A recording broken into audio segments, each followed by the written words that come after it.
মধ্যপ্রাচ্যের ভূ রাজনীতিতে শুরু হতে যাচ্ছে এক নতুন অধ্যায়। বিশ্বের সবচেয়ে গুরুত্বপূর্ণ জ্বালানি করিডোর হরমুজ প্রণালীর ওপর ইরানের প্রভাব কমাতে এবার ৪৫ বছর ধরে বন্ধ থাকা একটি ঐতিহাসিক তেল পাইপলাইন পুনরায় চালুর পরিকল্পনা করছে ইরাক, সিরিয়া ও যুক্তরাষ্ট্র।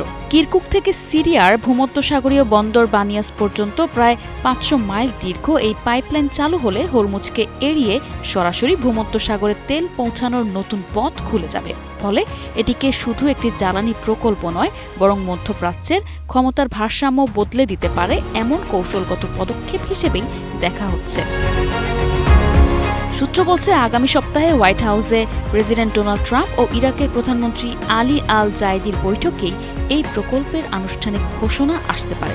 এরই মধ্যে ট্রাম্প প্রশাসনের বিশেষ দূত টম বারাক পুরো পরিকল্পনার নেপথ্যে কাজ করছেন। যুক্তরাষ্ট্রের লক্ষ্য স্পষ্ট, হরমুজ প্রণালীর ওপর নির্ভরশীলতা কমানো, ইরাকের তেল রপ্তানির বিকল্প পথ তৈরি করা এবং একই সঙ্গে সিরিয়াকে নতুন অর্থনৈতিক করিডোরের অংশে পরিণত করা।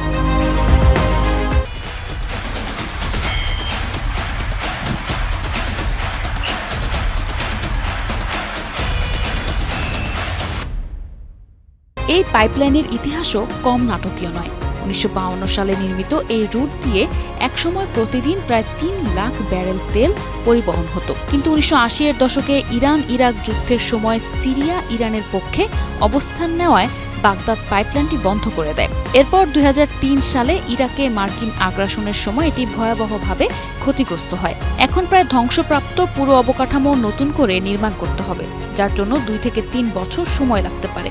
ইতিমধ্যে মার্কিন কয়েকটি বড় কোম্পানিকে এই প্রকল্পে যুক্ত করার প্রস্তুতিও শুরু হয়েছে।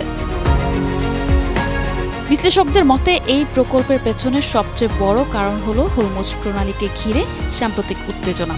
ইরান যখন হরমুজের ওপর নিজের নিয়ন্ত্রণ আরও শক্ত করেছে, তখন সবচেয়ে বড় বিপদে পড়েছে ইরাক। কারণ দেশটির প্রায় ৯৫% তেল রপ্তানি এই প্রণালীর ওপর নির্ভরশীল।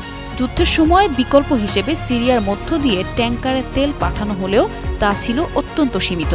তাই কিরকুক বানিয়াস পাইপলাইন পুনরায় চালু হলে ইরাক শুধু নতুন রপ্তানি পথই পাবে না, বরং ইরানের কৌশলগত চাপও অনেকটাই কমিয়ে আনতে পারে। তবে এই প্রকল্প শুধু জ্বালানি নয়, এটি নতুন রাজনৈতিক সমীকরণেরও প্রতীক। একসময় আল কায়েদার সিরীয় শাখার সঙ্গে যুক্ত থাকা সিরিয়ার বর্তমান প্রেসিডেন্ট আহমেদ আল শারা এখন যুক্তরাষ্ট্র, তুরস্ক, কাতার ও সৌদি আরবের সমর্থন পাচ্ছেন। ট্রাম্প প্রশাসন সিরিয়ার ওপর থেকে নিষেধাজ্ঞা শিথিল করছে, মার্কিন কোম্পানিগুলোকে বিনিয়োগের সুযোগ দিচ্ছে, আর একই সময়ে ৪৫ বছর বন্ধ থাকা তেল করিডোর পুনর্জীবিত করার উদ্যোগ নিচ্ছে। ফলে প্রশ্ন উঠছে, এটি কি কেবল একটি পাইপলাইন প্রকল্প, নাকি মধ্যপ্রাচ্যে ইরানের প্রভাব কমিয়ে নতুন জ্বালানি ও ভূ রাজনৈতিক মানচিত্র তৈরির সূচনা? Desk report, ২১ television.